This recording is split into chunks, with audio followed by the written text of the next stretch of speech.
2 हफ्ते अर्ज़ किया था कि अल्लाह के नबी सल्लल्लाहु अलैहि वसल्लम के ख़ानदान का बड़ा रुतबा है, उनसे मोहब्बत ईमान की दलील है और उनका बोझ निफाक है।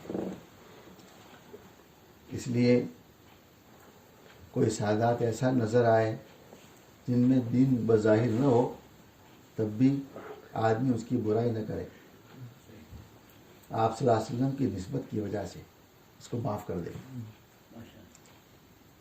लेकिन सादात की बड़ी जिम्मेदारी है, वो हजरात अपनी निस्बत को पहचाने।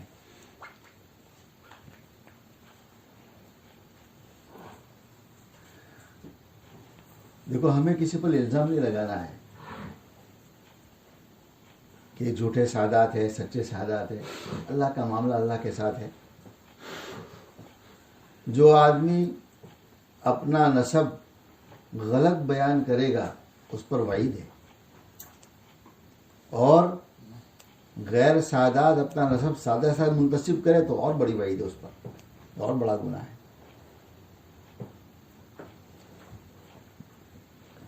उनके साथ बहरहाल अदब एहतराम का मामला, अपना माल उस पर खर्च करना,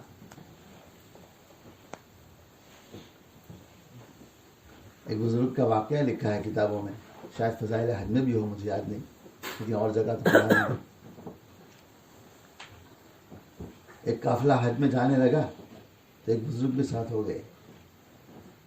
उस ज़माने में 500 अशरफिया अपने साथ लिए उन्होंने, ज़्यादा सफ़र हज का खर्च। तो काफिला ने एक जगह पड़ाव डाला, रात को काफिले ठहर जाया करते थे, दिन में सफ़र करते। तो बुजुर्ग कुछ बाहर निकले कि कोई चीज़ें, ज़रूरत की चीज़ खरीद ले ताकि सफ़र में काम आए। वो जैसे निकले, उनके पास एक औरत आई। उसने कहा कि देखो, आप हज में जा रहे हैं और मैं नबी पाक सल्लल्लाहु अलैहि वसल्लम के ख़ानदान की औरत हूँ, और मेरे 4 बच्चे हैं, चारों भूखे हैं, मेरे पास कुछ नहीं, न खाने न पीने का। बुजुर्ग ने सोचा कि मैं हज में जा रहा हूँ और ये आप सल्लल्लाहु अलैहि वसल्लम के ख़ानदान की औरत है, बिल्कुल फ़क्र फाका में है, उसको 500 अशरफ पूरी दे दी। क्या कोई बात नहीं, हज नहीं करेंगे। और चुपके से काफिले से वापस निकल गए, हज नहीं करना, बस आ गए अपने घर पर। हज से फारिग हो गए। लोग जब हज करके आए तो मुबारकबाद देते लोग हज को, अल्लाह तो हज मुबारक करे, कबूल करे।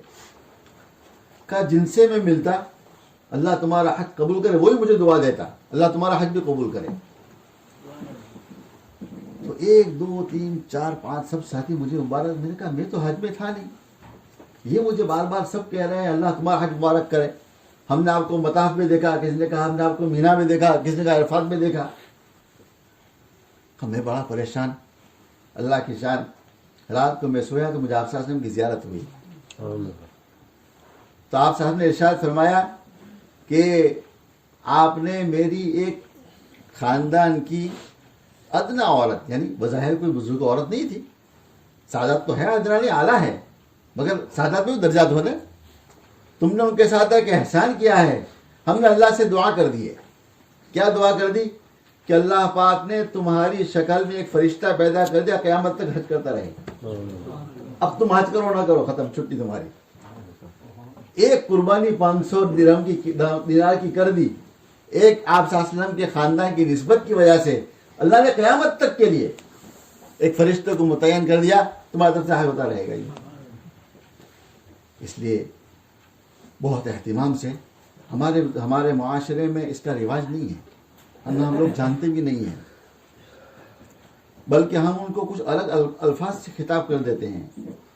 गलत बात है, याद रखना। बाद लोग सादात है, हम उनको कहते हैं मुल्ला है। हम मुल्ला के लफ्ज़ से उनके मकाम घटावे नहीं, हमें नहीं पता अल्लाह के उनका क्या मकाम हो सकता है। बहुत एहतिमाम करो कि सादात को अपने माल से कुछ ताउन भी सादात का करे और उनका अदब व एहतराम भी करे। सादात की बहुत बड़ी जिम्मेदारी है, अपने निस्बत झूठी किसी तरफ न करे। हज़रत हाजी इंदौला साहब ने लिखा है, मदीना मक्का मुअज़्ज़मा में बुजुर्ग रहा करते थे, मौलाना कलंदर अली। अल्लाह ने वो मकाम अता फरमाया था कि रोज़ाना आप सासम की ज़ियारत फरमाते, रोज़ाना ख्वाब में, कोई दिन नाज़िल नहीं था।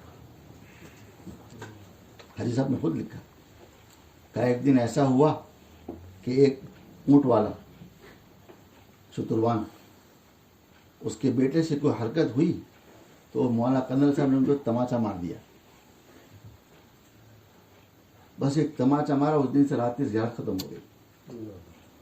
बहुत परेशान हुए कि भाई क्या हुआ मुझसे गुनाह। तो मदीना मुनव्वरा पहुंचे, मक्का मुअज़्ज़मा में थे, मदीना मुनव्वरा पहुंचे। वहाँ के एक बड़े आलिम हैं, उनसे मुलाकात की। कहा हज़रत मेरे साथ ऐसा किस्सा पेश आया है कि मैंने आप सल्लल्लाहु की रोज़ाना ज़ियारत मुझे हुआ करती थी, चंद दिन से बंद हो गया। तो उन्होंने कहा देखो ऐसा करो कि मस्जिद नबी के बाहर खड़े हो जाओ और फुला रास्ते से एक औरत नमाज के लिए आएगी, बूढ़ी मजजूबा नजर आएगी आपको पागल की तरह, उनसे अर्ज करना कि मुझसे ऐसी हरकत हो रही है। कहा ठीक है, परेशान थे तो खड़े रहे। वैसी औरत पहुंची, उनसे कहा कि अम्मा जान मुझे आपसे कुछ काम है और मेरी ये परेशानी है। तो कहने लगे अब क़यामत तक ज़ियारत नहीं होगी तो मैं ख़त्म हूँ। कहा क्यों? कहा जिस शुतुरबान के बच्चे को मारा था ना ऊँट वाले को, सादात था। तुम्हारा एक तमाचा तो लग गया तुम्हारे हाथ से, क़यामत तक मौत तक तुम्हारी ज़ियारत खत्म हो गया, चाहे तुम लगड़ो कुछ भी हो जाओ। मौलाना फरमाते मौत तक उनको गदरा ज़ियारत नहीं हुई इसकी। अंदाज लगाओ एक तमाचे ने क्या सजा दी दुनिया में। हो सकता है कोई बेकसूर ना कसूर से मारा हो, कोई हरकत की हो तब मारा हो, मगर एक तमाचे ने कितना बड़ा मकाम खत्म कर दिया। अल्लाह अकबर। सादात के अल्लाह ने बड़े फजाइल रखे हैं। एक अजीब वाकया मैंने पढ़ा किताबों में।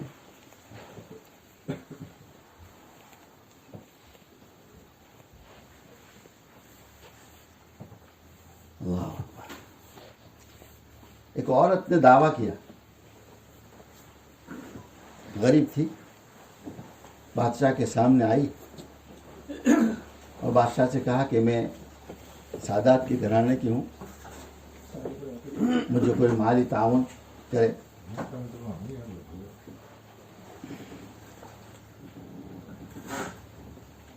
तो बादशाह ने कहा ऐसा करो कि मैं तहकीक करता हूँ तुम सादात भी हो कि नहीं। तो उन्होंने कहा ठीक है। उसको पता है कि बादशाह क्या तहकीक करेगा, कौन मेरे खिलाफ गवाही देगा, मैंने जो अर्ज किया है लोग मान जाएंगे। ये मुतवक्किल का ज़माना था, मुतवक्किल मशहूर बादशाह गुजरा है। तो मुतवक्किल का भतीजा थे बहुत बड़ा आलिम, मोहम्मद बिन जव्वाद, सादात के बहुत बड़े बुजुर्ग और बहुत बड़ा आलिम भी थे।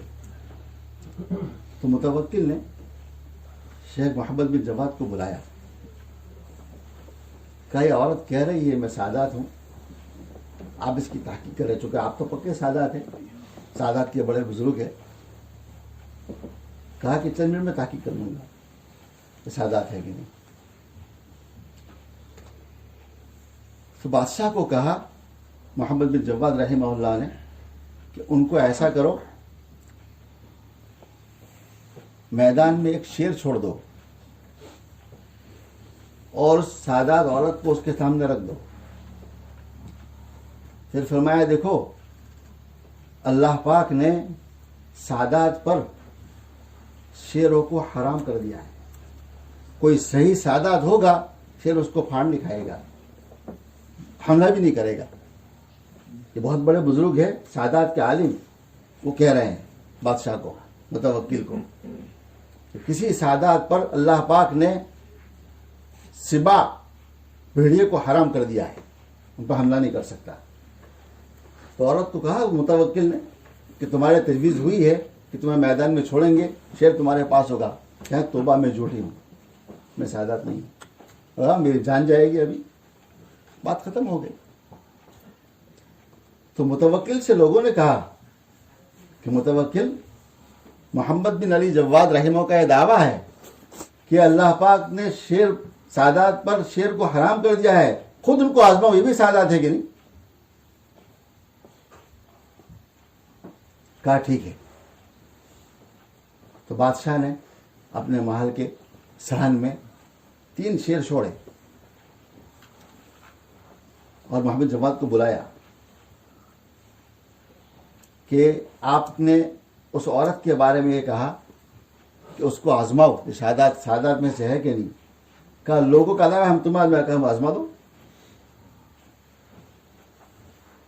शेख मोहम्मद बिन जवाद रहमहुल्लाह को मैदान में छोड़ा, शेर चिंगारा मारता हुआ उनके पास पहुंचा, जैसे करीब पहुंचा ना बिल्कुल ठंडा, आवाज बंद हो गई उसकी। शेख के सामने घुमा, शेख के कपड़े से अपना जिस्म लगाया, शेख ने उन पर अपना हाथ भी फेरा। ऐसा 2 मरतबा हुआ, 1 मरतबा हो गया, फिर शेख चले गए। मुतवक्किल देखता रहा, दोबारा फिर आए, फिर ऐसा ही किया, फिर चले गए। मुतवक्किल ने कहा अल्लाह की पनाह, मान लिया, तुम्हारी हदीस भी सच्ची है। तो मुतवक्किल तो खुद भी सादात था ना, चचा था उनका, शेख मोहम्मद जवाद का चचा था ये। तो लोगों ने कहा बादशाह आप भी तजुर्बा करें, आप भी सादात है कि नहीं? आपने मोहम्मद जवाद को आजमा लिया ना, कहा आप भी, कहा मुझे मरवाना चाहते हो? हाँ मैं नहीं चाहता। देखो सादात की कितनी बड़ी फजीलत बयान फरमाई। अल्लाह ने शेर पर भी उनको हराम कर दिया, लेकिन हम की सादात को आजमा में नहीं, मुतवक्किल भी नहीं गया है। हाँ वो मुतवक्किल सादात था लेकिन नहीं है। तो बहरहाल सादात के बहुत बड़े रुतबे हैं, बहुत बड़े फ़ज़ाइल हैं। हदीस शरीफ में है कि इन फ़ातिमत अहसनत फ़रजहा, मेरी बेटी फ़ातिमा ने अपनी शर्मगाह की हिफाजत की, अल्लाह ने उनकी ज़ुर्रियत पर आग को हराम कर दिया, उनकी ज़ुर्रियत पर अल्लाह ने आग को हराम कर दिया है। ये मकाम है सादात का। हमारे वहाँ हम लोग बहुत बेहतियाती करते हैं, हम सब, अल्लाह ताला हमें माफ़ फरमा दे। हमें किसी के बारे में पता ना हो तो आदमी चुप रहे, सादात है तो अदब एहतराम कर ले, लेकिन उनके बारे में हम गलत जुमले ना कहें, उनके बुरों को बुरा भी ना कहे, उनके बुरों से दरगुजर कर दे। अल्लाह के नबी सल्लल्लाहु अलैहि वसल्लम की उनके लिए दुआएं हैं, वो दुआ रंग लावेगी। क़यामत के दिन अल्लाह पाक आप सल्लल्लाहु अलैहि वसल्लम के हौज़े कौसर पर अव्वल पानी पीने वालों में सादात होंगे। और जिस हदीस में फरमाया, बहुत बहुत मशहूर हदीस है तिरमिज़ी शरीफ की, ला यज़ालु क़दमा इब्न आदम, उसमें तो 4 बातें हैं।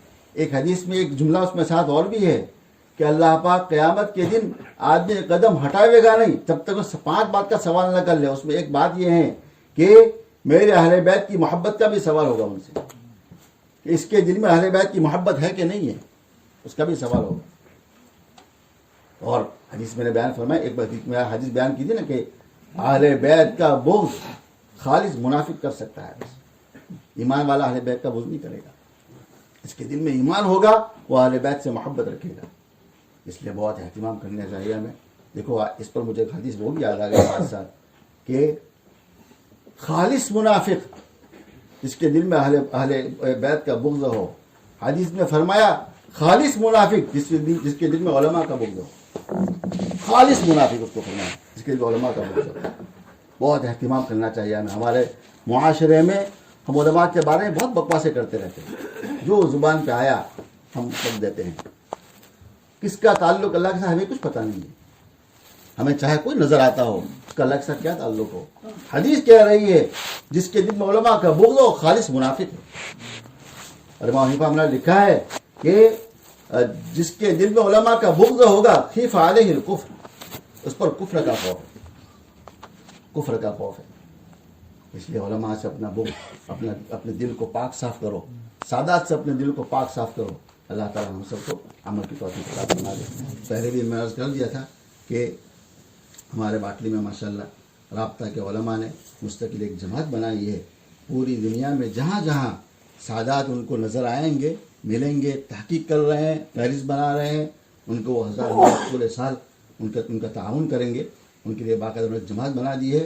हम सब हजरात पूरे साल अपने तौर पर अपने घर में 10-10 पैंस, 5-5 पैंस, पाउंड, जो चाहे जो अल्लाह तौफीक दे जमा करते रहे, रमज़ान में उनको पहुंचा दिया करें, ताकि पूरे साल वो हजरात अल्लाह के नबी सल्लल्लाहु अलैहि वसल्लम के ख़ानदान का ताउन कर सके। अल्लाह में खूब नवाज़े।